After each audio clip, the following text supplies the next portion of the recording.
until this evening. Impacts at Dang, 11.0 the feet event was at this over. level. Inundation begins in Dukes Park in Manville. At 12.0 feet, cautionary action stage is reached. Roads and trails flood within Dukes Park. At 13.0 feet, Southside Avenue in Somerville floods. At 15.0 feet, Dukes Parkway begins to flood in Hillsborough. At 16.0 feet, Lincoln Avenue in the Lost Valley section of Manville floods. Additional details. At 8:15 a.m. Thursday, the stage was 12.2 feet and rising. Forecast. The river is expected to rise above flood stage late this morning to a crest of 15.1 feet this afternoon. It will then fall below flood stage late this afternoon. Flood stage is 14.0 feet. Flood history.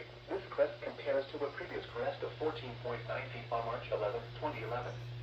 http://www.weather.gov/safety/flood.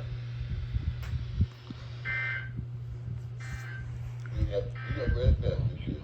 Here is the